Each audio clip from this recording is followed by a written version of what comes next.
Famoso foguete. São os foguetes.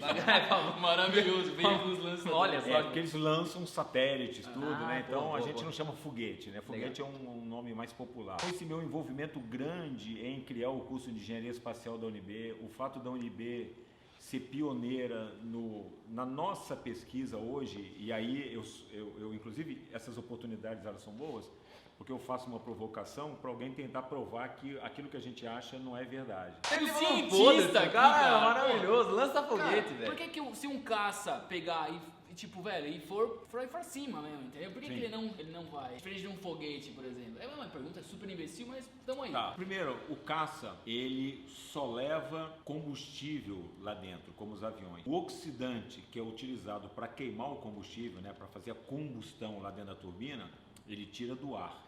O espaço não tem ar. Então a diferenciação é sempre isso. E aí, pessoal, pizza com marketing especial, final do ano aqui com um cara de peso. Weber, conta pra nós, cara. Hoje o Pizza com Marketing vai tremer. Eu peguei uma ficha aqui, Jairo. Pô, tem Mas que dar um Google, cara. cara. Pra falar pra você o quanto esse Pizza com Marketing ele é especial, sensacional. Vamos lá, olha esse convidado, Jairo. Vamos lá. Professor de Engenharia Mecânica da UNB, Universidade de Brasília, mestrado em propulsão aeroespacial, doutorado em combustão e propulsão na FAPESP, na INP, pós-doutorado em Washington, bicho, o cara é foda, eu não tô aguentando. Estudou na Technical Research Center na Finlândia, o cara estudou na Finlândia, coordenador de iniciação científica da Universidade de Brasília, chefe do Departamento de Engenharia Mecânica da Universidade de Brasília, membro efetivo do Comitê Espacial da UNB, responsável pela criação do curso de Engenharia Aeroespacial, diretor da NASA brasileira, o cara é foda, Pô, meu. tem que fazer um pizza com marketing só pra apresentar o Porra, currículo não dá. dele, A cara. famosa Agência Espacial Brasileira, a gente tem o prazer de chamar Gurgel! Gurgel, chega aí, meu.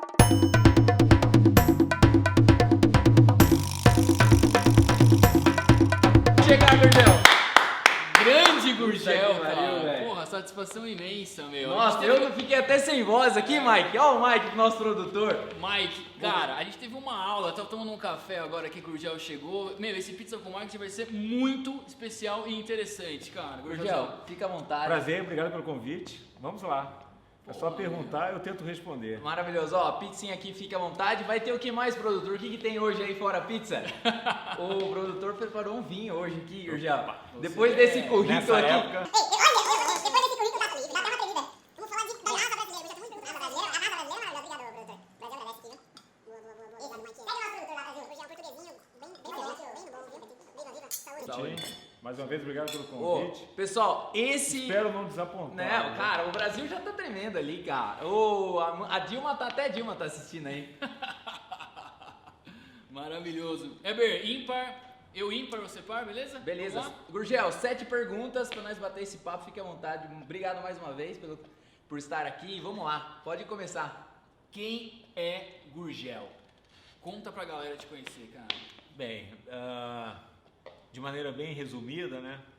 Um garoto rebelde, já desde novo, por meu pai ser militar, né? Eu participei de alguns acampamentos lá do exército mesmo.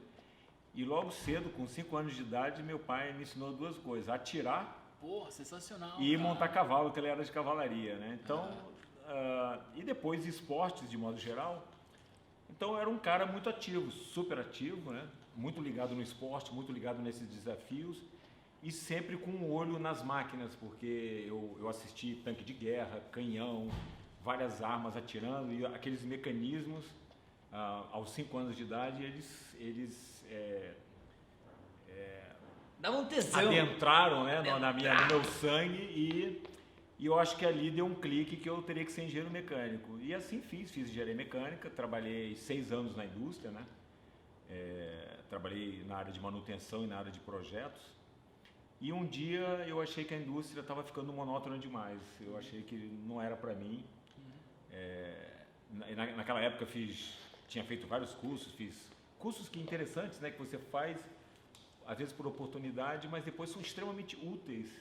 Por exemplo, eu fiz curso de chefia e liderança na Fundação Getúlio Vargas, gerenciamento industrial, fiz inúmeros cursos técnicos nas mais variadas áreas. Nunca deixei de estudar, estudei bastante alemão, estudei inglês, etc. Nine. Boa. Não falo mais. Seu Brasil, você pegou aqui o trade? O Jairo até ensaiou à noite aqui o peoninho e o coisa lá, meu, pra falar, você percebeu? E aí, mas eu lembro de uma que eu sempre falava, você vai para um bar, né, um restaurante, come, né, embora, Herr Ober, the Rechnung bitte. Seu garçom, a conta, por favor. Né? Essa frase eu nunca esqueci. Fundamental. Muito bem, então, e aí um dia eu falei, não quero isso para mim, eu não quero monotonia, eu quero desafios, tudo, eu tenho uma cabeça mais para pesquisa, mais para ciência, e aí pedi demissão, fiz mestrado, depois fiz doutorado, e aí comecei minha carreira acadêmica. Você foi morar na Finlândia com quantos anos? Eu fui na época que era um padrão do Brasil, né? Hoje isso está muito mais prematuro.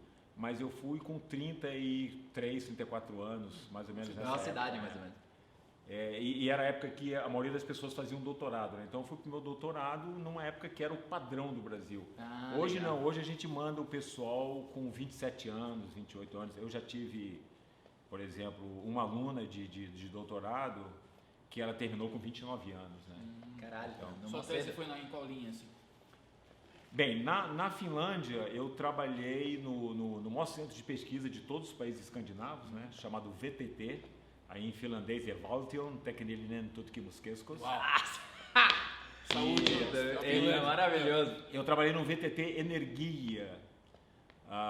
O meu trabalho foi bastante interessante, foi um desafio imposto por eles, né, que eles tinham um reator para queima de carvão, que era o único reator daquele tipo no mundo, para fazer cálculo de como que o carvão queimava num ambiente de alta pressão. E aí me chamaram e falaram, a gente quer que você resolva a parte teórica do problema. E eu fiz toda a modelagem matemática da queima de carvão em regime de alta pressão, fiz um código, né?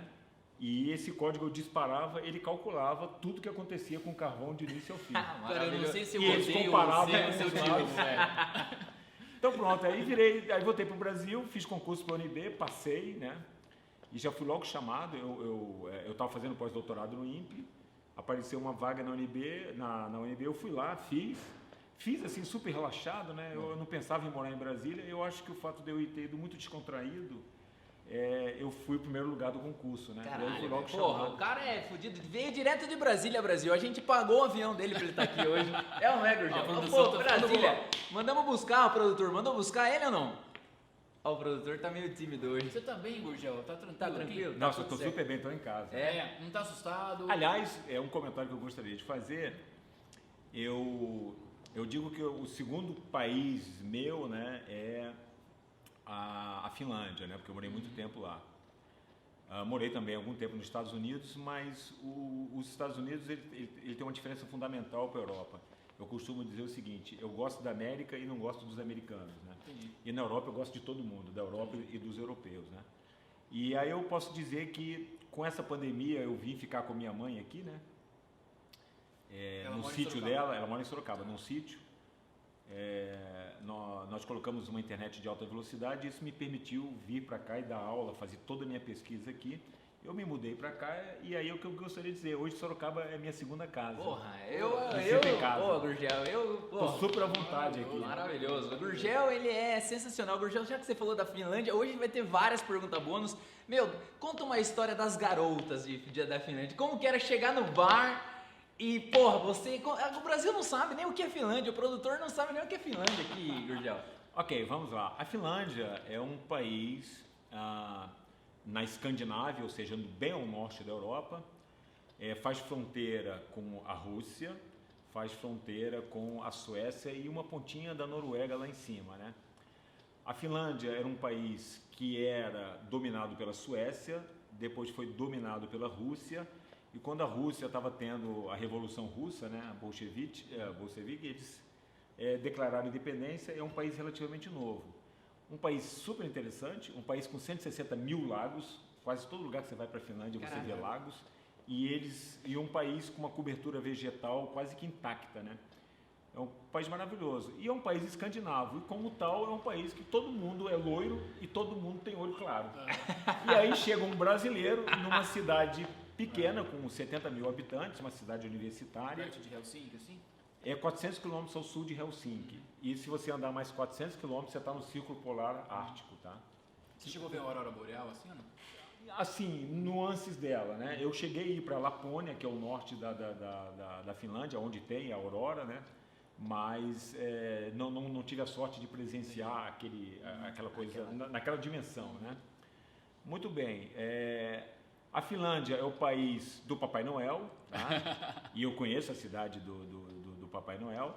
E é o país que tem o famoso sol da meia-noite, né? Ou seja, tem um dia de julho, mais ou menos, que o sol praticamente não se põe.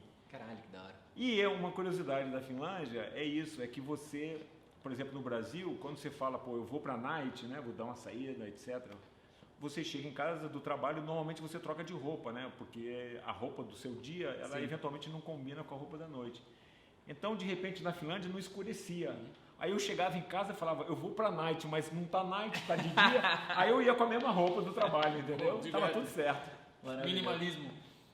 Então, um país maravilhoso, um país que me acolheu muito bem, super bem. Morenão, as loiras olhavam lá e falavam, o que é esse moreno? É assim, aí o que acontecia? Eu chegava num pub, né? Eu morava num pra lá lugar que que nós tinha uns tem que ir, 150 pubs em volta, assim, no raio de uns 2 quilômetros.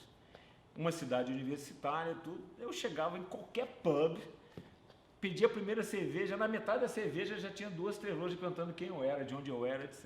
Então, foi uma experiência. Foi Pô, triste, maravilhoso. foi triste. triste, né? O assédio sexual, Você eu sofreu senti na muito. pele o assédio sexual. Sofreu demais. Muita vodka.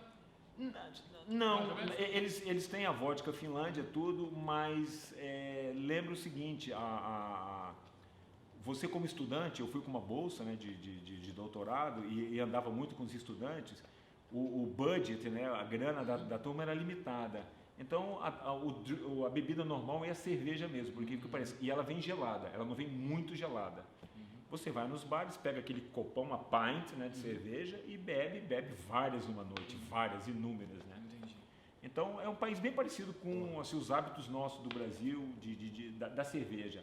Em algumas ocasiões você bebe um shot de alguma coisa mais, né? Se você Mais precisa robusto. conquistar uma mulher mais difícil, tudo Aê, isso tem sentido. seu produtor, nós vamos pra Finlândia, bicho. Quem sabe lá a gente não casa. Ei, produtor, o Jairo já tá arrumado, né? É a gente que é o problema.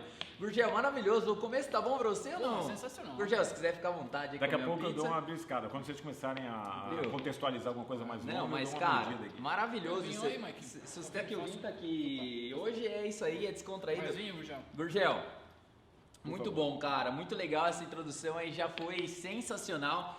E a pergunta que não quer calar, né, cara? Como que foi ser diretor aí da Agência Espacial Brasileira, que eu declarei a NASA brasileira? Se tem outra pessoa que fala NASA, por favor, comente aí, mas é a NASA brasileira. Pro Brasilzão entender como que foi ser diretor, meu, da porra toda, ser impostado pelo presidente. Como que é esse trade, Gurgel? Conta pra nós, o Brasil quer saber. Tem várias perguntas dentro dessa pergunta, tá? Estranhamente, eu sou um cara mais da área de veículos lançadores, né? Que a gente chama de veículos lançadores. Famoso foguete. Famoso São os foguetes. Maravilhoso, veículos lançadores. Olha só. Porque eles lançam satélites, tudo, né? Então boa, a boa, gente boa. não chama foguete, né? Foguete é um nome mais popular. Então eu sou da área de veículos lançadores. Eu fiz mestrado na área de propulsão espacial, mas eu fiz de mísseis, né? Propulsão de mísseis, tudo. Puta vida, velho. Mas com esse meu envolvimento grande em criar o curso de engenharia espacial da UNB, o fato da UNB ser pioneira na nossa pesquisa hoje, e aí eu inclusive essas oportunidades elas são boas, porque eu faço uma provocação para alguém tentar provar que aquilo que a gente acha não é verdade. Legal. Mas na nossa, todo estudo que nós fizemos mostra que a UNB é pioneira num tipo de propulsão espacial, né? No hemisfério sul, tá? Ou seja, nós fomos os primeiros a desenvolver foguetes a propulsão híbrida, principalmente usando parafina como combustível sólido, e lançar foguetes universitários a partir disso.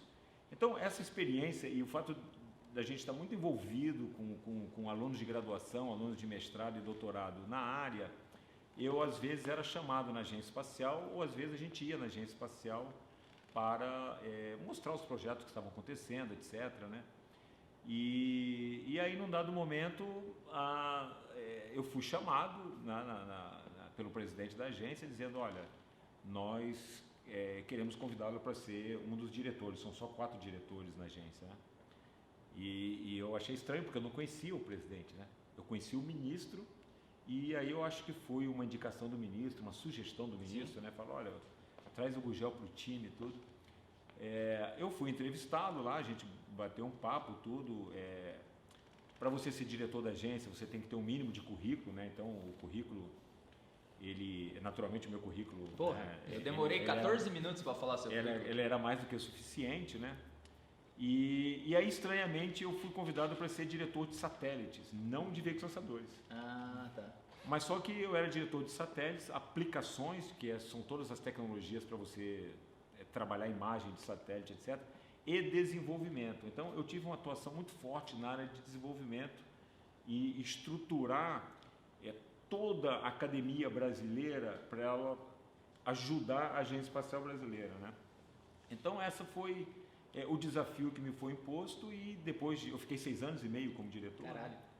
E no final deu certo, ou seja, nós entregamos aí, nem está no meu currículo, né? Está no outro currículo que eu tenho, que é mais específico do que eu fiz lá na Agência Espacial. Coisas interessantes que depois eu posso mandar para vocês, né? A gente criou um centro, por exemplo, vocacional tecnológico espacial em Natal para as crianças. Esse é um projeto talvez o mais lindo que eu tenha criado na parte da agência, na área educacional, né? Na área educacional. Fizemos vários acordos com a NASA, todos os programas da agência hoje em convênio com a NASA nos Estados Unidos foi feito na minha gestão, né? E foi uma experiência legal, eu saí de lá realizado, eu acho que eu deixei um legado muito importante. Cara, dentro dessa questão, qual que é a função da Agência Espacial Brasileira? Qual que é esse trade aí? Para que ela serve? Todo mundo pode lançar foguete, não pode? Pode lançar satélite? Porra, é muito distante da nossa realidade e do Brasil. A agência, ela tem 2 atribuições específicas, né? E muito bem caracterizadas. Uma, ela é a possibilidade de ela executar os projetos para o setor espacial brasileiro, ou seja, para o programa espacial brasileiro. E a outra, ela delegar para aquelas instituições que ela julga que são capazes, né? Que têm infraestrutura e pessoal qualificado para tal. Então, normalmente, o que é feito era, a Agência Espacial delegava para o DCTA, né, onde está o ITA, o IAE, o IAV, a área de veículos lançadores, e o INPE, a área de satélites. O INPE é o Instituto Nacional de Pesquisas Espaciais, né? E nós coordenamos tudo, né? O papel da agência é definir quais são os projetos prioritários, etc. As parcerias internacionais, os projetos conjuntos, os projetos educacionais. Então, ela funciona como uma agência mesmo, né? E muito mais agora que agora a Agência Espacial tem funcionários, ela tinha gente emprestada, vamos dizer assim, né? Com cargo de assessoramento. Aí nós fizemos o primeiro concurso da Agência Espacial Brasileira e contratamos a primeira turma de pessoal efetivo da agência. Então, engenheiros. A maioria é engenheiro. Então, hoje a Agência Espacial tem um quadro assim, muito bom, um quadro que a gente se orgulha, né, do concurso ter filtrado isso. E é uma agência bem atuante hoje para o setor espacial brasileiro. Mas são muitas atribuições, todas as cooperações internacionais. Tudo que o mundo inteiro. Tudo relacionado tem alguém que manda nesse a espaço no Brasil tem que passar pela agência. Isso que eu queria saber. Esse trade pra mim é muito louco, é muito distante. Tipo, eu quero lançar um foguete aqui, eu posso? Não, você vai ter que pedir licença. Daí eu peço pra eles. Tá. Tipo, eu quero lançar um satélite aqui, eu inventei um satélite, quero mandar. Não só para a agência, mas tem uma série de outros órgãos que depois a gente vai dizer. Você tem que ir na Anatel por causa da comunicação com o satélite, tem vários órgãos. Não é uma coisa trivial, não. Qual que é aquele trade que você me explicou uma vez do lance dos níveis dos satélites? Muito bem, satélite. Vamos falar de satélite funciona? agora, Brasil. Eu tô empolgado aqui hoje, eu tô. Pô, eu não tô nem quieto. Eu não tô nem deixando você perguntar. Não, eu tô quieto. Eu tô tendo empolgado aula. aqui, Eu tenho 50 mil perguntas, eu quero jogar fora isso aqui, ó. Vai, vamos lá. Vamos lá. Os satélites, a órbita do satélite, ela é definida em função da missão do satélite, tá? Por exemplo, os satélites de observação da Terra, o que significa isso? Satélites que vão, numa linguagem mais popular, fotografar a Terra. Tá? Esses satélites, via de regra, eles são de órbita baixa, que a gente chama. Tá? Órbita baixa significa o seguinte, abaixo de 800 km de altitude.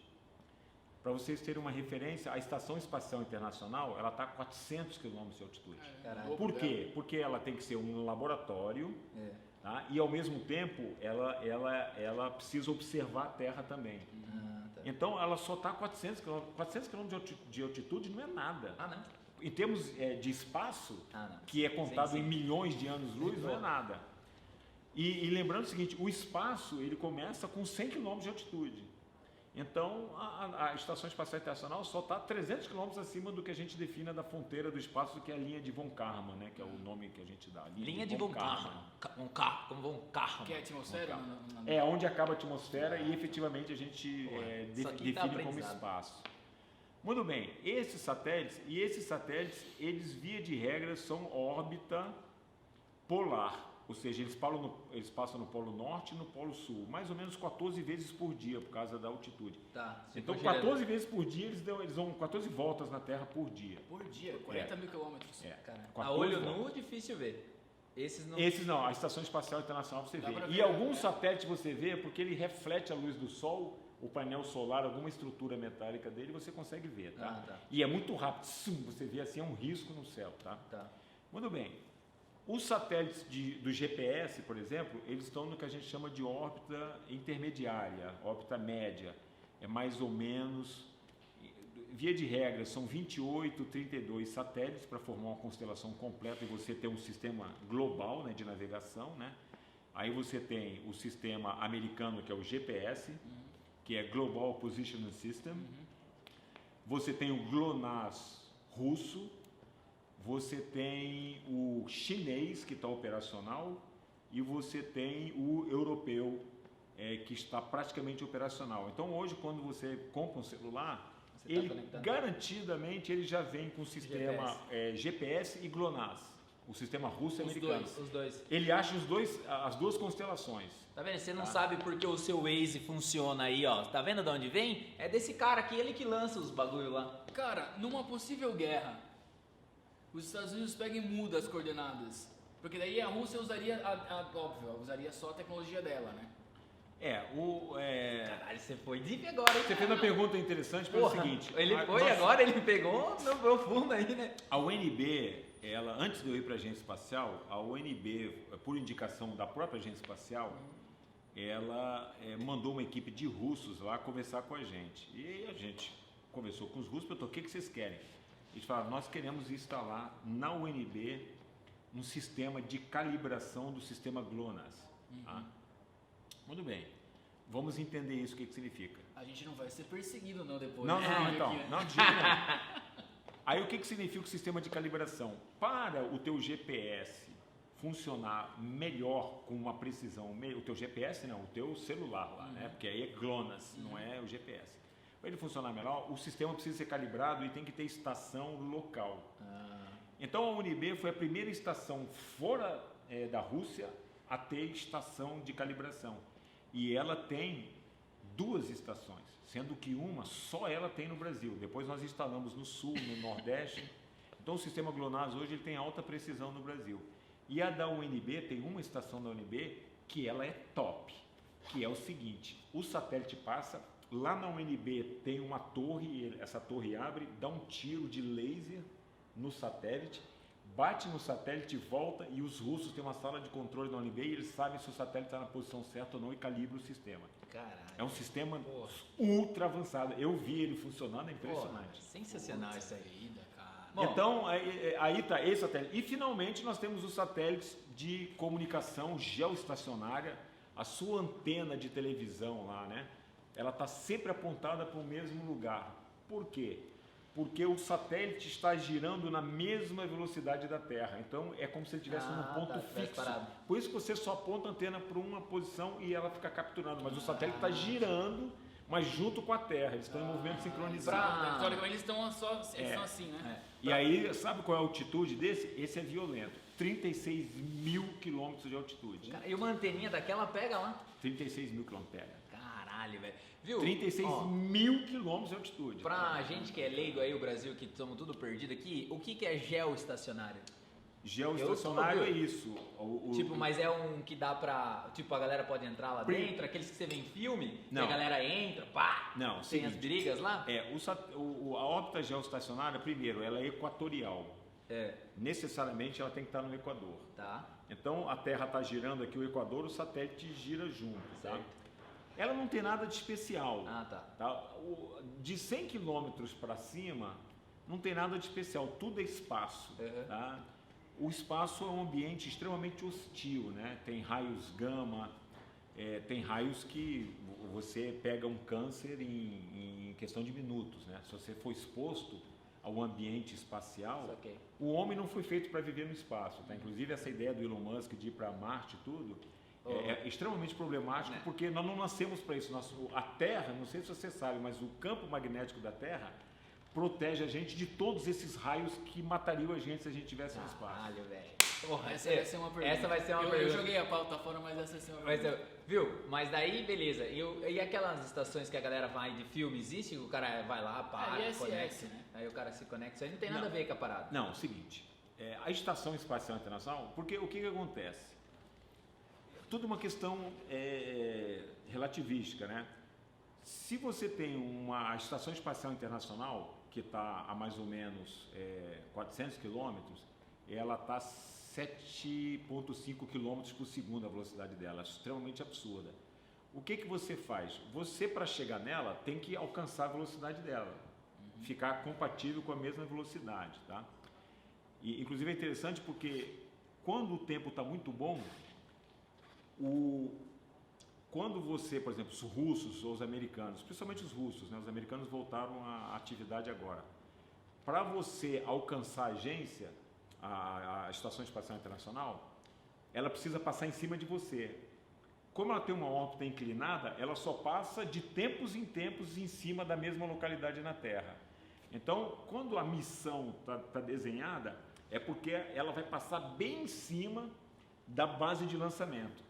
E aí, quando o dia está claro, a turma da Estação Espacial os astronautas estão tão experientes que eles focam uma câmera e a gente consegue ver já o foguete subindo e vindo atrás da estação. Que loucura. Então ele sobe, acelera e vai, é uma perseguição mesmo, no mesmo plano orbital, né? Que loucura. E aí, hoje, depois de algumas horas, os russos já chegam. Os americanos estão chegando em 1 dia e meio, 2 dias.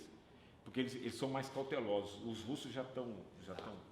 Eles são bons, aqueles caras, né? Tá avisado. Eles chegam e, em questão de horas, eles têm um domínio das tecnologias de aproximação, porque você não pode bater na agência, né? Na estação. Você derruba ela, né? Então a aproximação ela é uma manobra que os russos fazem melhor. São 3 astronautas que ficam lá sempre? Não, eu acho que a estação está com 6 astronautas quase sempre. 6 astronautas. Sobem 2, descem 2. Ah, entendeu? exatamente, Então, exatamente.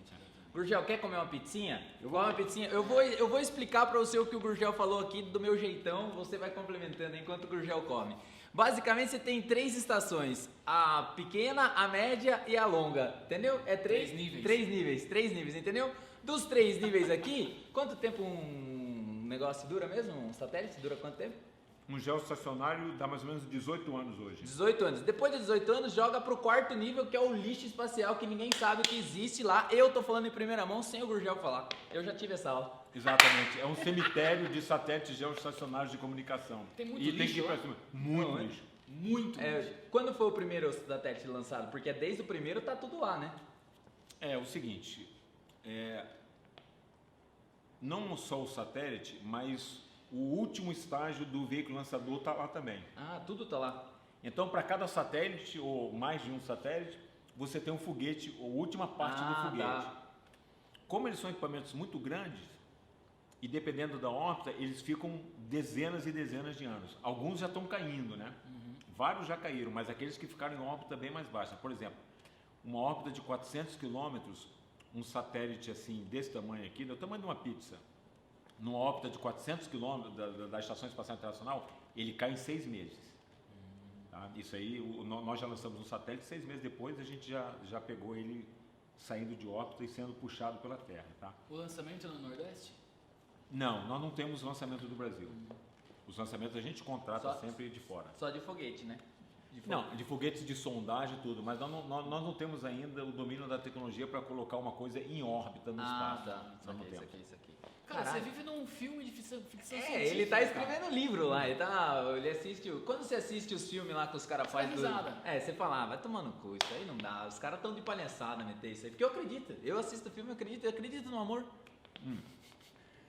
Então vamos lá, vou explicar o que é uma coisa impossível de acontecer. Quando um objeto está no espaço, naqueles filmes de guerra nas estrelas, sei lá, Sim. que ele faz aquelas curvas são impossíveis de fazer. Não tem como. Porque essas curvas que a gente faz aqui, você tem o ar para frear você. Então você atrito. joga o atrito do ar e freia e joga a propulsão para lá. O espaço não existe isso. Não tem atrito. Então, para você fazer uma curva no espaço, você tem que usar um retrofoguete para parar o movimento naquela direção, virar o foguete e fazer outro. Então, é em duas etapas. Você tem que parar entendi. e ir para lá. Então, essas manobras que vocês veem, elas não existem. Elas não Pô, são- aquele joguinho que a gente jogava lá era tudo mentira, velho. Aquele joguinho que a gente jogava. Você jogava aí, Dani? Aquele joguinho lá, quando você era mais novo? Sabe que você joga com a navinha, que a navinha vai virando? Ó. Sim. Eles tentam, é lógico, no filme você tem que dar a ideia que é uma guerra, e mais ou menos uma guerra como são os dogfights de avião na Terra, que você tem essa imagem. Sim. Porque se você for tentar mostrar uma coisa diferente, não tem graça.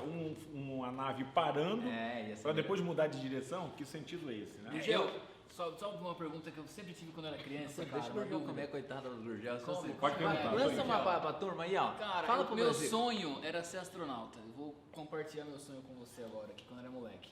E minha dúvida era a seguinte, cara. Só vai ter pergunta idiota aqui, né, meu? Você já jogou a pauta, velho? Você já jogou. Você O me cientista aqui, cara, cara. maravilhoso. Lança foguete, Cara, velho. por que se um caça pegar e tipo, velho, e for ir pra cima mesmo, entendeu? Por que, Sim. que ele não vai, diferente de um foguete, por exemplo? É uma pergunta super imbecil, mas tamo aí. Tá.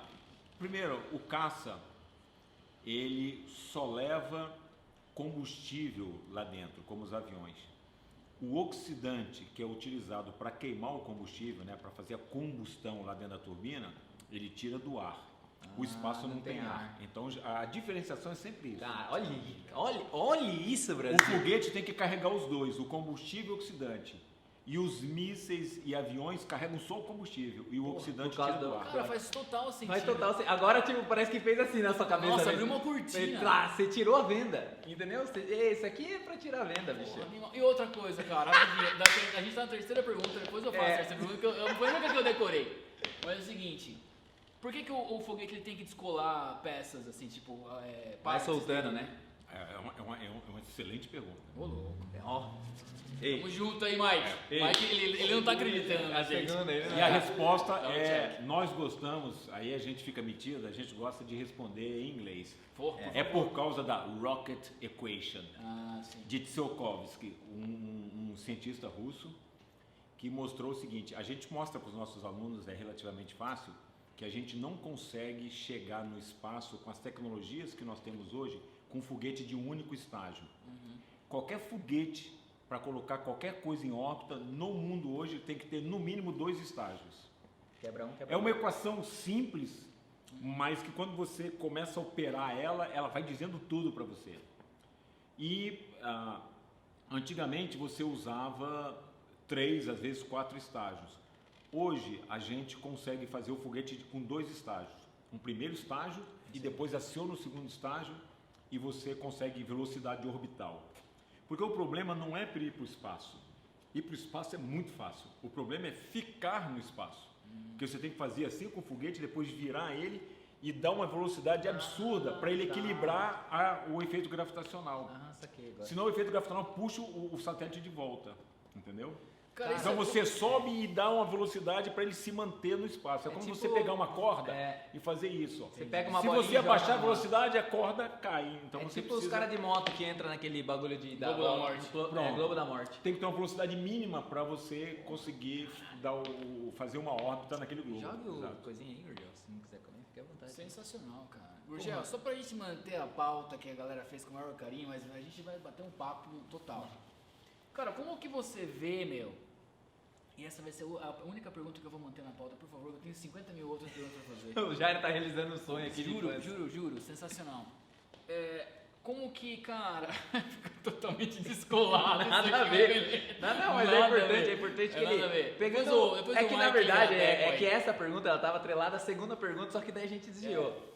Como que você vê, cara, nesse meio que você viveu e né, muito intenso, que parece um filme de ficção científica, como que você vê o seu marketing pessoal nessa história toda? Qual a importância disso tudo? Isso é levado em consideração? Você tem essa consciência ou não é preciso? A politicagem por trás? Como é que é isso? Até mesmo cara? pelo cargo que você teve, né? Pelo Como cargo, que é? Eu acho que entendeu? de repente teve um Gurgel antes e um Gurgel depois, porque eu acho que... Coisas que você Sim. podia falar pra mídia que depois do seu cargo você, puta, isso aqui eu não posso falar, enfim. Ok. Eu diria o seguinte, eu sou uma pessoa praticamente nula em termos políticos, tá? Eu fui empossado pela Dilma, né? Para o meu cargo, e aí algumas pessoas me perguntaram se eu era do PT, tudo. Não tem relação nenhuma, eu fui pelo currículo, né? Pelo conhecimento e por uma escolha técnico, que foi né? feita lá e eu atendi, né? Inclusive, por exemplo, esses cargos, você tem a Casa Civil investiga a tua vida inteira. Se eles acharem algum desvio teu, você não assume. Então eu fui escrutinado pelo GSE, pela BIM. Quando eu entrei na agência, a BIM foi me procurar, a gente precisa conversar. Eu fiquei 3 horas sendo entrevistado por eles, né? Cara, pela BIM. isso é o supra-sumo do sucesso, Gurgel. A BIM te E eu acho que eu entrevistava. passei, porque eu continuei na agência, né? Acho que eles me aprovaram. Então, essa é uma questão que não é uma conjunção de fatores, ou seja, você vai fazendo coisas e no final você é conhecido por isso, né? Você é conhecido pela iniciativa, tudo. Então, eu acho que eu fui parar na agência espacial, inclusive eu trabalhei com um presidente que nunca me conheceu, né? Alguém me indicou, né? O ministro eu acho que me conhecia, acho que deve ter feito uma sugestão. Tá? E outro aspecto é que eu nunca fui carreirista. Eu sempre gosto assim de colocar desafios para mim e vencer aquele desafio. Como você coloca desafios que vão sempre colocar você num extrato superior, né, num nível mais elevado, porque senão não é desafio, né? Você não vai fazer um desafio com uma coisa que você já consegue, passou, né? que você já domina. E aí eu acho que isso vai tornando você mais atrativo para determinadas posições, tá? Então eu acho que o fato de eu ser um cara de vanguarda, pioneiro na área de propulsão híbrida, como eu disse, pelos nossos cálculos no hemisfério sul, etc., isso acaba chamando a atenção. Tipo, você Mas nunca o se preocupou. propósito nunca foi chamar a atenção. O propósito foi fazer pesquisa, envolver aluno.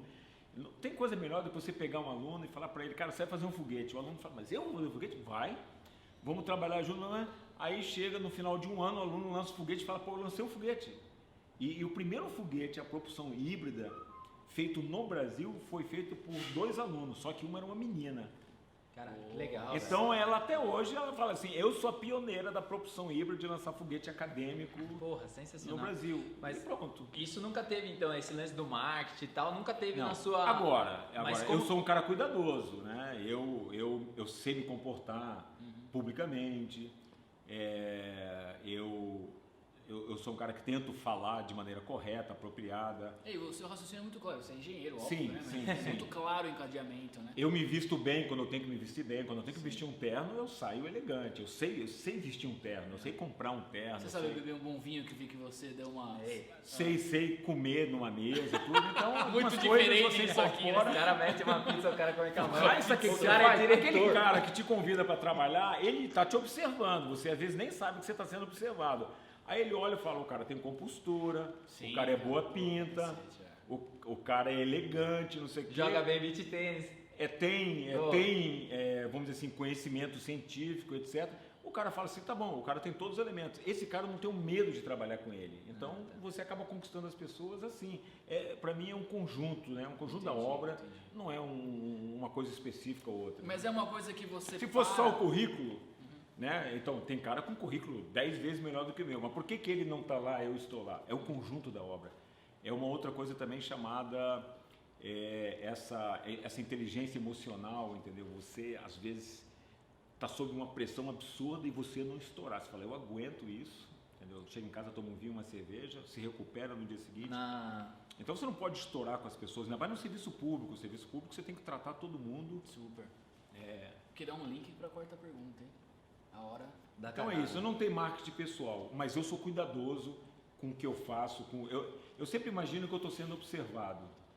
Então você não vai me ver jogar um papel no chão, você não vai me ver fazendo coisas estranhas, porque não é porque eu estou com medo de ser observado, é porque eu incorporo aquilo que eu acho que é socialmente exemplar, né? Entendi. E Resumindo, pronto. você faz um marketing pessoal sem se preocupar com o marketing pessoal, mas você faz marketing pessoal, olha só. que Mas legal. você não é um estrategista. Não, assim. você não...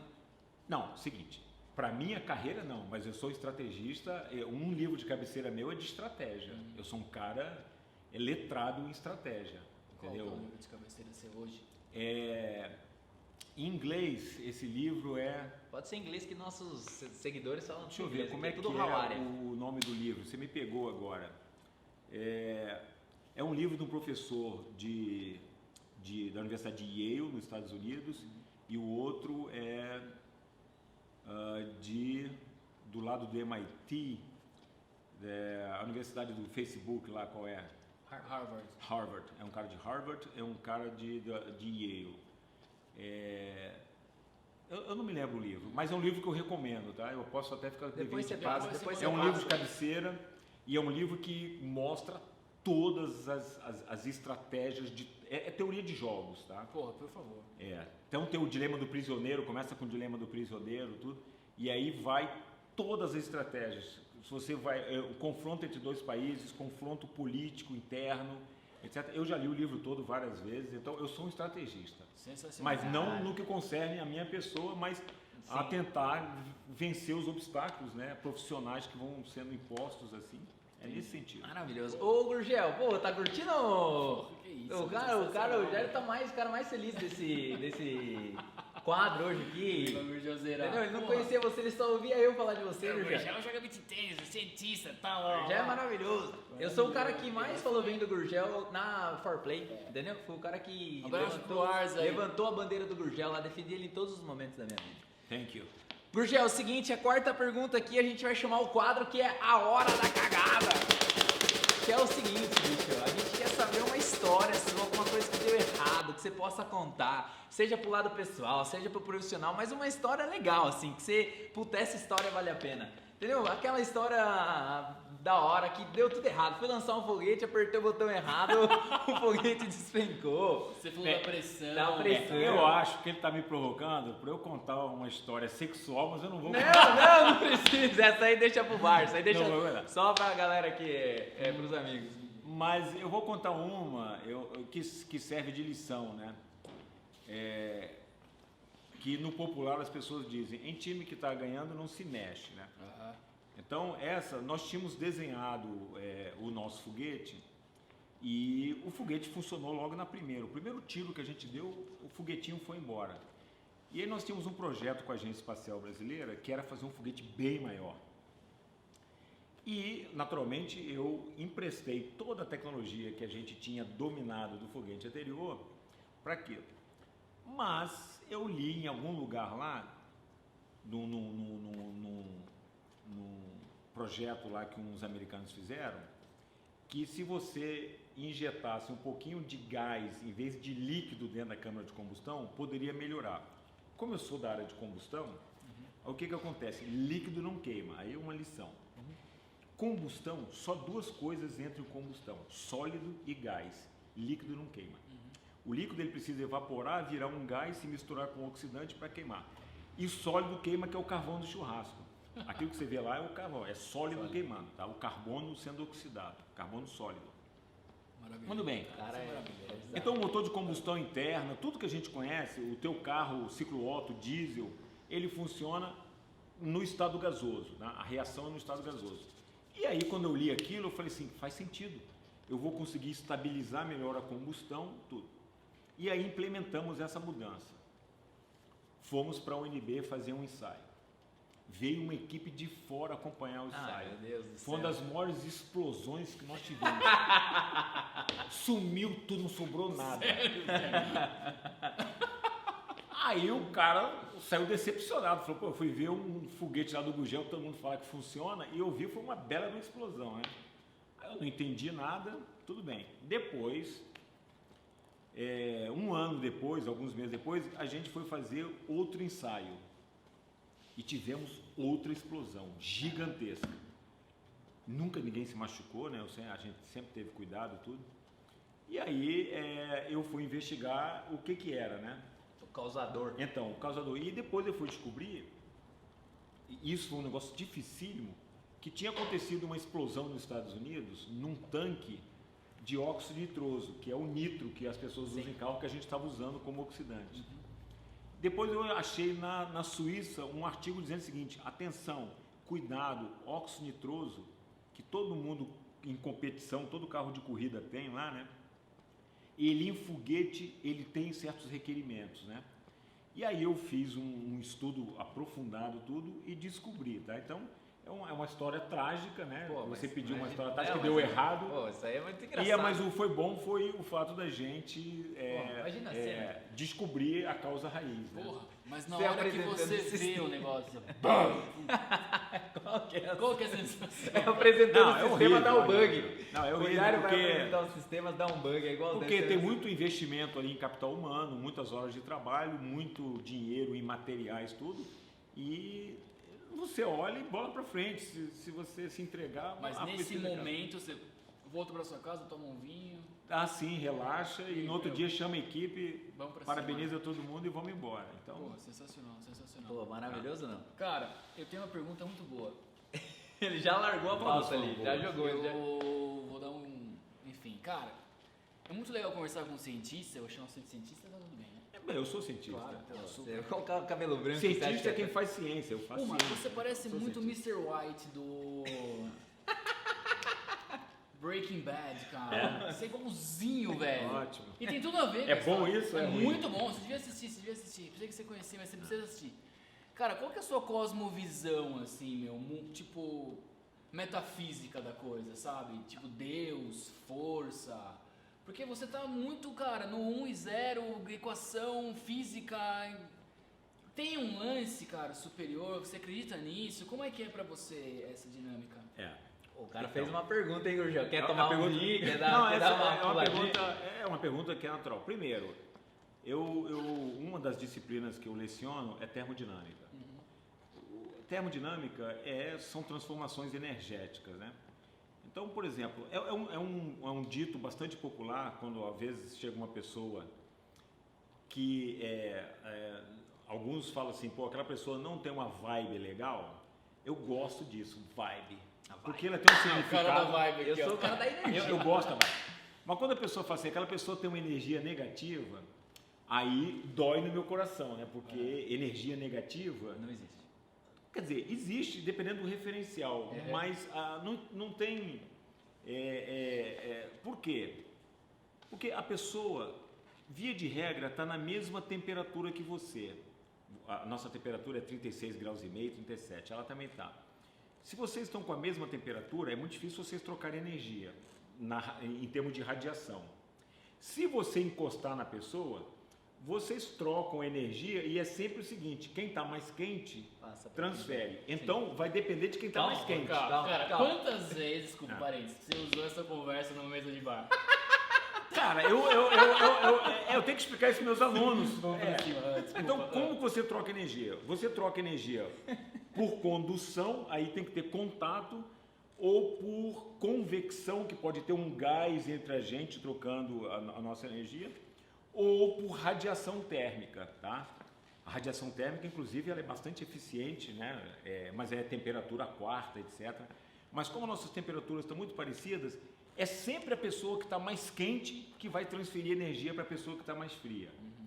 Então, pode ser que a pessoa que tem uma energia supostamente negativa e você tem uma positiva e, em tese, você transferiria energia para ela, mas ela está mais quente, ela que vai transferir energia para você. Acabou, você vai receber energia dela. Entendi. Tá? O que você vai fazer com essa energia é Problema problema seu. teu. Muito bem. Outra coisa também, assim, um livro que eu recomendo, assim, é um livro que eu li logo que foi lançado nos Estados Unidos, é um livro chamado Sapiens, né, do Yuval Harari. Então eu li os 3 livros do Yuval Harari e eu sou muito essa linha de pensamento, tá? E isso é bastante interessante, que nós somos um processo evolutivo, né? E evolução é um tema que eu posso dar um exemplo do que está acontecendo com o coronavírus, por exemplo, tá? As pessoas dizem o seguinte, algumas pessoas dizem o seguinte, o vírus, ele sofre mutação para ele ficar pior ou para ele ficar mais adaptado e ele continuar nos aniquilando. Não é verdade isso, não é verdade.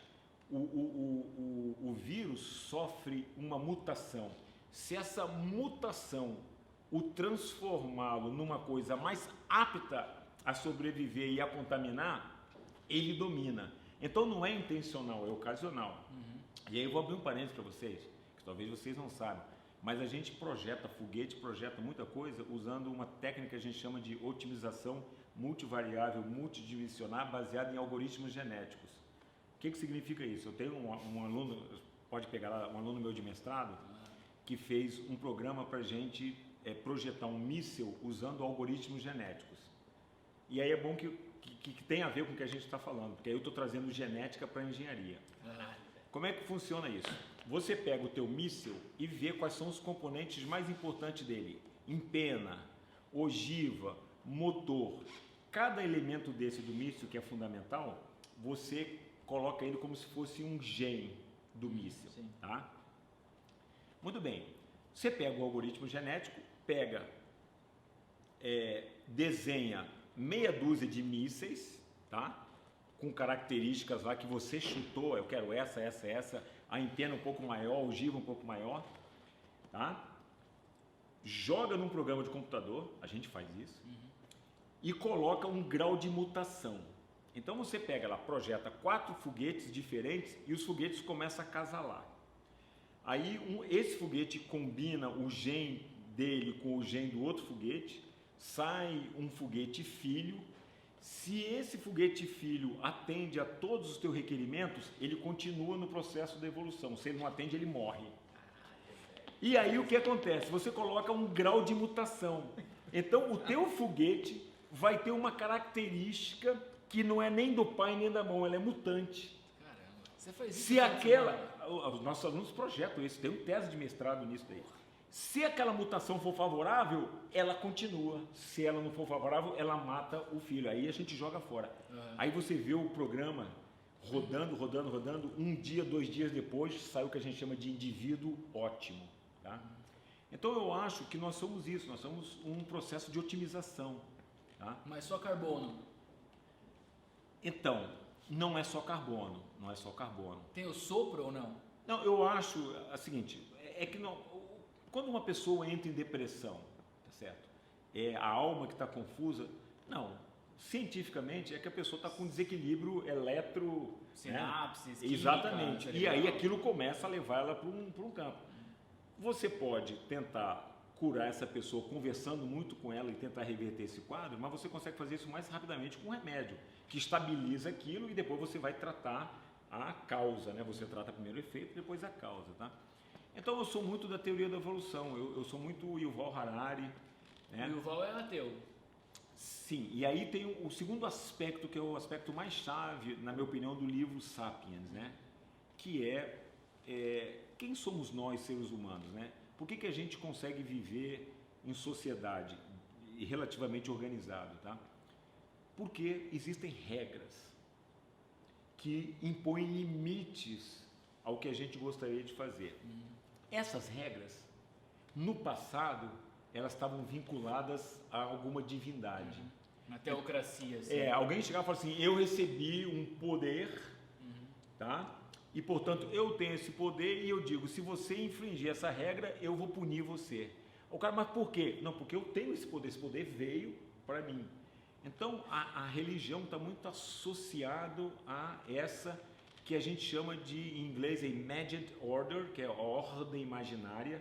Você cria uma história para você organizar uma sociedade. E isso se tornou necessário após a Revolução Agrícola.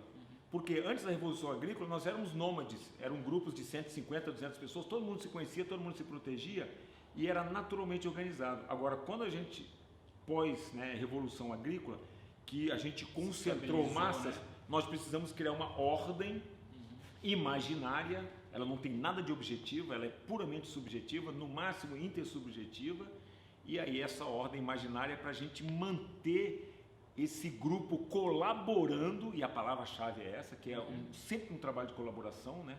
Todo mundo colaborando para fazer uma sociedade mais funcional, né? Super. Então eu sou muito nessa linha, tá? E respeito todas as religiões, e eu acho que a religião ela é muito positiva em inúmeros aspectos, tá? Inúmeros aspectos. Às vezes eu me paro assim e falo assim, poxa, eu acho que eu tive alguma ajuda divina, sabe? Às vezes eu tô... E aí vem uma solução, às vezes eu tenho a sensação, assim, essa coisa veio da onde, né? Aí eu nunca sei se é interno ou se veio com alguma ajuda externa, né? Lembra daquela história não, sensacional, cara, aula, do Isaac Newton, que ele estava tentando achar a equação áurea lá do universo e tal. Uma lenda bonita, né? E aí o laboratório dele pegou fogo, ele estava na praia, tipo, meio deprê, olha a história, mas Isaac Newton na praia. E chegou uma criança e falou assim, pô, o que você quer fazer é igual contar os grãos de areia aí, tá? É impossível que você... Isso é verdade ou não? Acho que não. Total, acho que é um mito, muito bonito. Né? O Newton é muito clássico, é muito matemático. Ele caiu em cima de... Ele é um dos que desenvolveu o cálculo, né, da matemática, né, a parte de diferencial integral, tudo. E é uma mente. E ele na verdade, até onde ele conseguiu chegar é um caso particular do que o Einstein descobriu. O fera é o Einstein, sim. O Newton é um caso particular. Física clássica. Mas, cara, o Newton era macumbeiro pra caramba também, né, cara? Ele mexia com umas maquininhas pra cacete. Não, top. Tudo cara top. O assunto sai de foguete pra macumba aqui, Brasil. E tem uma curiosidade brilhante. Não nada ali. E isso é horrível, o que eu vou falar é horrível, mas não entre em depressão, seja lá o que for. Se você, pela média histórica, se você, aos 40, 35 anos de idade, não fez nada excepcional, não descobriu nada, não vai descobrir mais. Porra, bicho. Porque normalmente isso acontece na história, sim. Esses gênios descobriram tudo antes dos 25 anos de idade. Sim, super. No que concerne a descobrir coisa. Agora, a ficar milionário, não. Aí milionário vale o cara ainda ser temos mais chance. Não estraga a minha vida. Então, para ficar aqui. milionário, descobrir uma coisa, tá tudo certo. Mas agora, para mudar uma lei da física, tudo, se passou dos 25 anos, forget it. Não é você mais. Não é você o cara. Ô, Gurgel, mas é uma parada meio extraterrestre, cara. Tipo, chegar esse conhecimento num cara ou num grupo de caras. Tem a parada a estrutura das revoluções científicas do Thomas Mann e tal, né? Que é um processo e que culmina naquela pessoa, mas se não fosse ela, ia ser outra, né, cara? Sim, porque, né? em um dado momento seria outra. Exatamente. Mas, cara, tipo, porra, você fala assim, meu, eu tô mandando uma mensagem pro Mike, nosso digníssimo produtor, que deve estar falando com a namorada dele lá no WhatsApp agora. Tipo, cara, é inconcebível isso há 50 anos atrás, entendeu? Exato. É um processo evolutivo também, né? Não saiu do nada. Isso dentro é um acúmulo de dentro dessa parada da evolução aí que a gente sempre fala aqui, você acha que a tecnologia ela evoluiu pra cacete, certo? Sim. E a evolução emocional? Então, essa é uma pergunta extremamente interessante pelo seguinte. Tem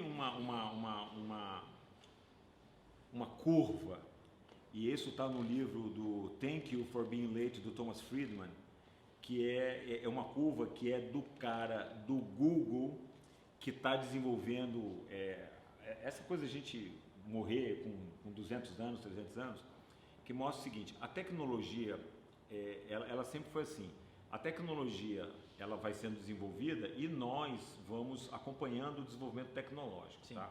até um certo tempo. Só que o que aconteceu agora é o seguinte, a tecnologia, ela descolou e nós ficamos para trás, tá? O que significa isso? Isso significa que a tecnologia ela está se transformando numa fonte de angústia. Sim, de tá? gerar depressão, ansiedade, caralho, é 4. Então tudo que a gente está vendo, e principalmente, que é o que é mais sério, é que a tecnologia, ela está substituindo o homem como um elemento Provedor. necessário Um provedor. para você fazer uma série de atividades. Por exemplo, você tem o Watson da IBM Super. Maior trabalhando advogado do mundo. na área de advocacia e na área da medicina. Você tem tudo isso que está acontecendo de inteligência artificial, tudo. Os carros vão ser totalmente autônomos, etc. Então, se nós nos prepararmos, eu acho que vocês, jovens, todos vocês precisam debater demais isso, porque nós vamos chegar no momento que as pessoas simplesmente, se elas não tiverem alguma utilidade para esses modelos de negócio que estão aí, elas não têm oportunidade nenhuma, zero de oportunidade. Zero. E é aí por isso que se discute esse minimum wage, né, que é o seguinte, nós vamos ter milhões de pessoas desempregadas, a gente vai mantê-las vivas, tá certo? Dando o básico, uma moradia, uma comida, e acabou, porque elas não vão ter chance nenhuma na sociedade. Tá? Então a tecnologia, ela por um lado ela é maravilhosa, mas as pessoas não percebem que ela é uma fonte de angústia. Pra caralho. Não, isso é Como sensacional, que você bicho. vê isso, cara, na prática? Assim, o Bill Gates defende, né? Você contratou um robô para sua fábrica, ou você automatizou uma linha de produção, você tem que pagar um pouco mais de imposto, porque, cara, você eliminou 100, 200, 300 empregos. Onde você vê fábricas, onde você entra, não tem nenhum ser humano, é só uma máquina, né? Então, tipo, como que... Cara, o cara de uma fazenda de cana lá, comprou uma colheitadeira, acabou, meu. 200 caras que não sabem escrever, não sabem falar. A própria Como print que- na nossa realidade, que manda cara, ela imprimir elimina lá, muita que não coisa. tem nada. Você manda imprimir, o arquivo entra na máquina, vai na máquina e não tem humano ali. Como É que só você o cara vê isso, apertando. cara, como resolução? É o minimum wage mesmo? Tipo de... Primeiro, isso é extremamente preocupante. E isso precisa ser falado, tá certo? Alguém precisa ter coragem de falar o seguinte: atenção, cuidado, porque o que está acontecendo nos Estados Unidos? As grandes empresas, elas estão tentando ajudar as pessoas a se qualificarem. Um exemplo prático: o que aconteceu? O que acontece na eleição americana agora? Quem é que vota no Trump? Quem votou no Trump? O americano branco sem ensino universitário. Muito bem. E aí na minha opinião, tem uma contradição, porque o Trump diz que os democratas são comunistas, tá certo? Só que quem é que vota nos democratas? As grandes cidades americanas, todas elas. A Califórnia quase em massa. Sim. E em todos os estados que tem uma tendência ao Partido Republicano, quando você olha os condados, todas as grandes cidades, elas estão azul. Quem votou? Então o que significa? No fundo, quem é comunista é o Trump, porque ele está defendendo os interesses daquela classe que está desqualificada. Isso é comunismo para mim, entendeu? Isso é comunismo. E ele diz que não, os democratas são comunistas, mas quando você defende uma classe que não estudou e que precisa ser protegida, isso cheira um pouco de comunismo, concorda? Sim. Aonde você tira a O desequilíbrio. meritocracia, Da meritocracia. Total. entendeu? Aí você vai pros... Mas, cara, esse ponto que você tocou vai mal pra outra pergunta que eu queria te fazer, cara. Seguinte, existe, por exemplo, Trump e tal, beleza, mas até que ponto, cara, ele defende os interesses, tipo, existe isso sem cosmovisão agora. Tá. Ok. Mas os donos do mundo, tá ligado? Sim. Tipo, uns gordinhos lá de olho azul na Inglaterra Certo. fumando charuto, tipo, ó, você cuida da comunicação, esse cara vai cuidar do espaço. O que você acha que existe esse poder? Tipo, o Trump é um cara que tá lá, meu. Óbvio, as grandes corporações, elas vão direcionando, são as grandes corporações que fazem isso. Não adianta, nós somos... O cara só aperta o gatilho. O problema é que as grandes corporações hoje, elas estão diminuindo em número. Então você tem pouquíssimas empresas hoje que conhecem você mais do que você se conhece, entendeu? até os caras estão tentando tirar lá do Facebook, que eles querem desmembrar, né? Eles Então querem e isso é extremamente preocupante, porque primeiro, elas têm um capital humano e financeiro. Você pega o Jeff Bezos da Amazon, todo ano ele pega $1 bilhão dele e coloca na Blue Origin, que é para competir com o Elon Musk na SpaceX. É uma empresa de foguetes, tá?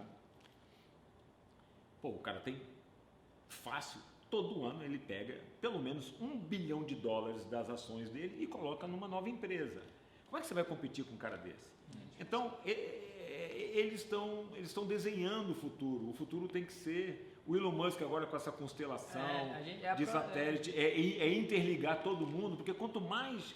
Quando você tiver um mundo todo interligado, você conhece o mundo inteiro, como o mundo pensa, como o mundo reage, e aí é o poder absoluto.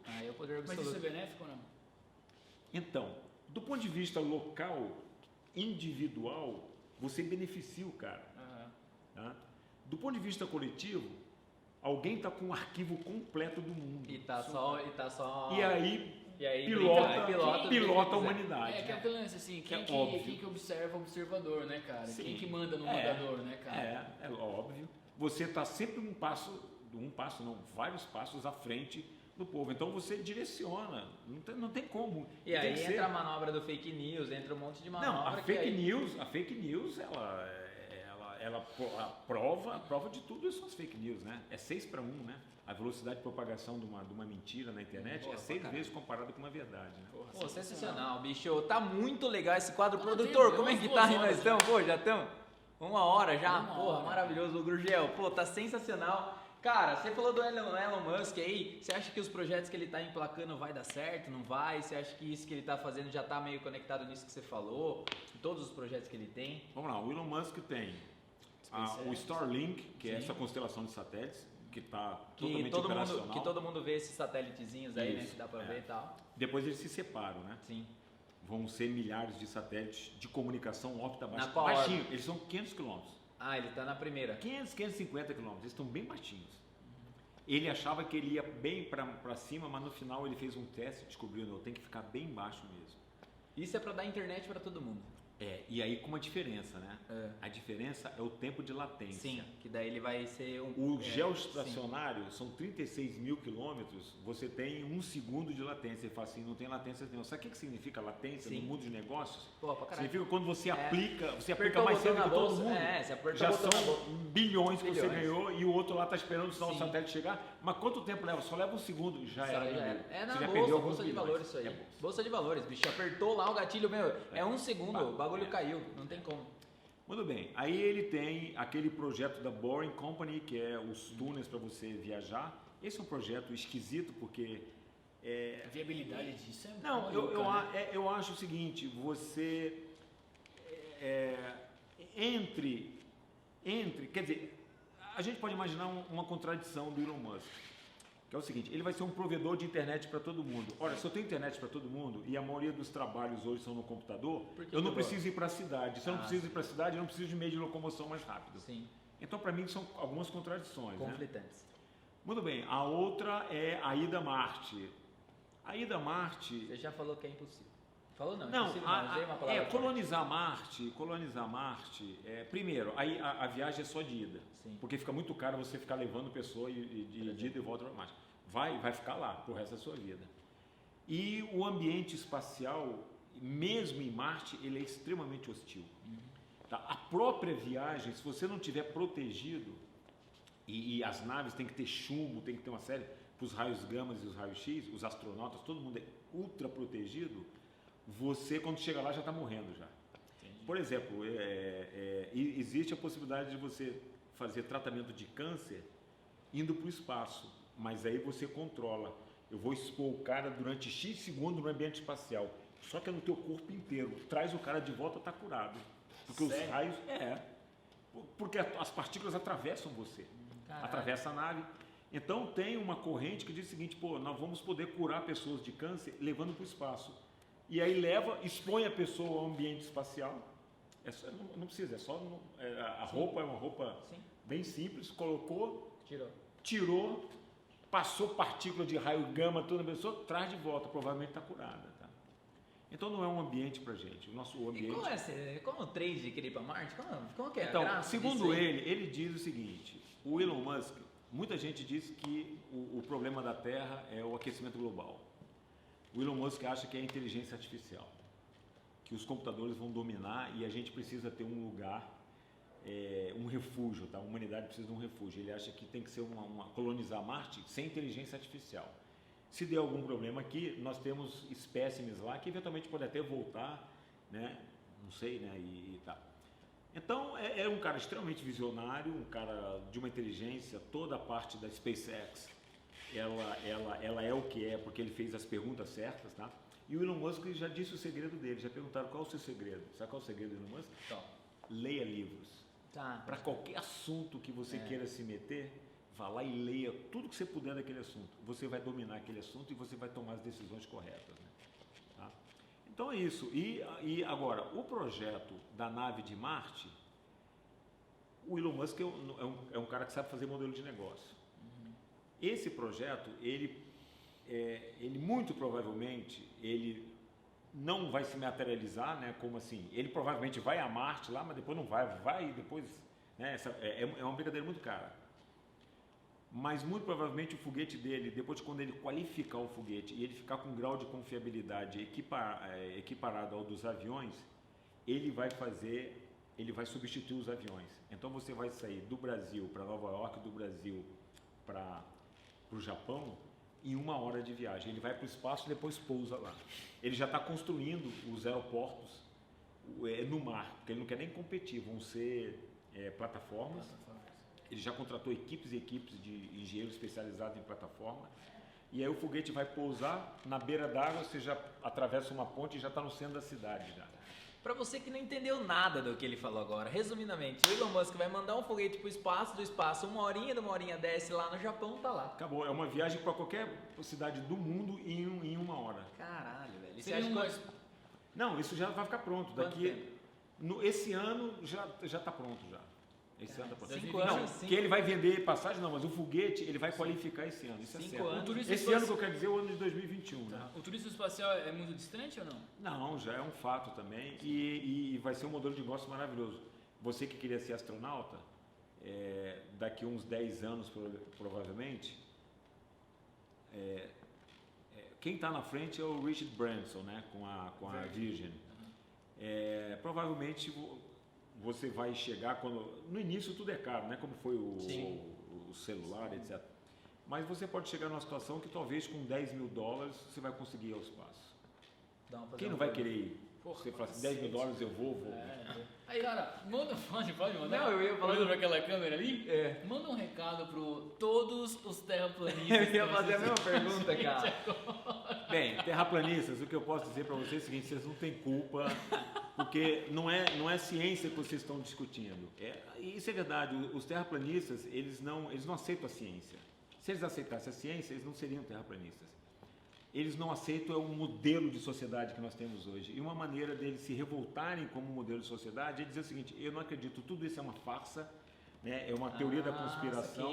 Porra, uma visão Entendeu? legal. Eles não olhado são. pra essa ótica. Não, mas não é minha opinião, não. É a opinião dos grandes especialistas Não tinha olhado pra essa que ótica. estudam o terraplanista, porque Eles estão revoltados com o que é imposto os pra gregos já mostraram que a Terra é redonda, é fácil fazer esse experimento. É fácil. Sabe como é que você faz? Você pega um cara com telefone celular, coloca num lugar com um pedaço de pau, um poste. Coloca outro terraplanista, alguns quilômetros depois, com o mesmo poste, cada um com celular. O sol bate, você mede a distância da sombra. Quando eles conversarem um com o outro, eles vão dizer, deu tantos metros, o outro não vai dizer a mesma coisa. Eles não podem, né? Eles vão ter que dizer a verdade. Sim.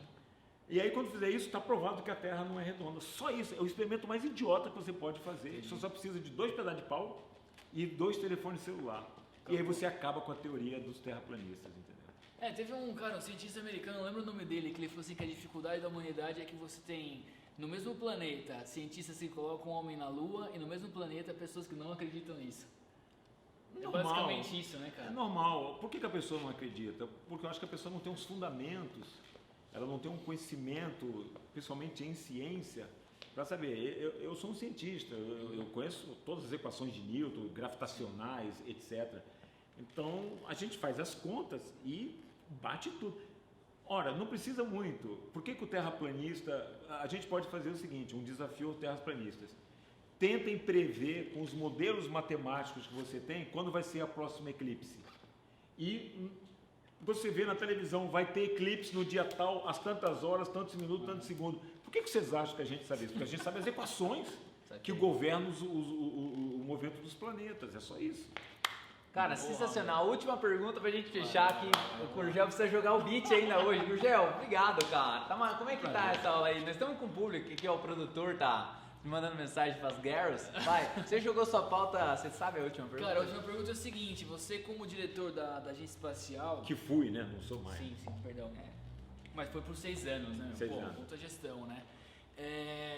Chegava na sua mesa... Cara, não me leve a mal, mas é uma pergunta que, cara, a gente tava discutindo antes ali, faz total sentido, mas... Sei lá, cara, casos de OVNIs, ET de Varginha, isso é da alçada de vocês? Tem, Não? chega, Era, né? Chega. Chega. Porque todo órgão público, ele tem uma ouvidoria. Existe uma lei que diz o seguinte, quando chega um questionamento e esse questionamento é dirigido para você, você tem que responder num prazo mínimo. Você não pode deixar de responder, não pode deixar. É dever do servidor público. Então, chegam inúmeros questionamentos na agência espacial, inúmeros. E aí, o que eu fazia? Eu recebia o questionamento, olhava a área, a especialização e tudo e direcionava para algum membro da minha equipe. Depois eu lia o que o cara escreveu, se eu concordasse, achava que estava ok, praticamente em todos os casos estava tudo ok. Por exemplo, nós recebemos vários dizendo que a gente tinha que provar que a Terra era redonda. A gente provava e o cara continuava insistindo, não, mas tudo isso é mentira de vocês. A gente fala, nós não temos mais elementos para provar para você, porque nós esgotamos a ciência, né? E tem perguntas das mais variadas nesse sentido, a gente responde de maneira super educada, tentando trazer elementos numa linguagem que seja mais acessível à pessoa que perguntou, e a gente tenta fazer o melhor, né? Isso aí, todo o serviço público funciona assim. Né? Você acredita em vida extraterrena? Do ponto de vista estatístico, eu sou obrigado a acreditar, porque o universo é tão grande que muito provavelmente em algum lugar tenha condições, tá? Agora, o que eu não acredito é que tem vida próxima da gente, isso eu não acredito, porque a gente já mapeou, assim, o nosso sistema solar, tudo, são poucas as condições, tá? E não sei se você sabe, mas aquelas naves Gemini americanas que já saíram do sistema solar, elas levam DVDs gravados em ouro, né? E sabe qual é a linguagem que eles usam para tentar se comunicar com alguma civilização que encontre a Terra? Matemática. Porque aí a gente parte do mesmo princípio nosso. Se tem alguma sociedade evoluída, ela domina a matemática. E ela vai integrar. Então, não é inglês. Foram os americanos que lançaram, não está escrito em inglês. É muita pretensão achar que alguém fala inglês. Mas está tudo escrito em códigos matemáticos. Porra, sensacional. Mas e aí diz onde é que a gente está, quem nós somos, etc. Quem sabe um dia a turma aparece aí. Mas eu particularmente acho muito difícil. Essa história para mim ela é romântica, bacana, tudo. Mas eu nem perco tempo com esse negócio. Eu particularmente não. Sério? Eu tenho outras preocupações mundanas para ficar achando que tem OVNI que veio aqui também. Porque tinha o lance da Hillary na campanha pro Trump na primeira eleição, que ela falou, se eu ganhar, eu vou abrir as caixas pretas da NASA e tal. Isso tudo balela, então. Cara, eu acho isso que eram os deuses astronautas, né, aquele livro lá meio antigo. Do Eric Van Dane, que esse livro é maravilhoso, cara. Então, eu acho o seguinte, é uma maneira, é horrível, porque a gente se subestima. E nós já demos provas, nós temos provas constantes. Pô, sensacional. Que nós somos ultra inteligentes e capazes. Então isso é uma maneira de você subestimar. Eu não sou capaz de ser o que eu sou. Claro que é. E a prova está isso, né? A prova está no nosso dia a dia. Cara, gente, não tem melhor forma de encerrar, meu. Não tem, cara. Somos todos capazes, meus amigos. Somos todos capazes. Você que tá aí, que acha que não, vai sair aqui a turma, o produtor e o seu consagrado. Já deu o nome pra ele aí do nosso quadro aí, produtor? Dani Califa. Gurgel, a gente só tem a agradecer a você, cara. Obrigado por tudo, meu. Foi prazer, obrigado pela pizza. Bate-papo, cara. Papo super legal. Pô, sensacional mesmo. Agradecer aí a viagem. Foi um prazer. Obrigado mesmo. Galera, um recado especial aí, cara, bom final de ano pra todo mundo que tá assistindo aí. Acompanha a gente em 2021. Muitas coisas legais por vir aí. Grande abraço a todos. E é isso aí, cara. Siga a gente nas redes sociais, @EverGabriel. Tem Instagram, Gurgel? Alguma coisa? Não tem nada. Ela tem uma recomendação do sistema dizendo não tenham redes sociais. Legal. Então, @VivaLaSanches, @EverGabriel, @VilaSanches, @21BZ, @Mike Magalhães e @Dani Califa, famoso Dani Bot, que é bot, sei lá. Mas tudo certo. Gente, obrigado, até mais. Valeu. Grande abraço.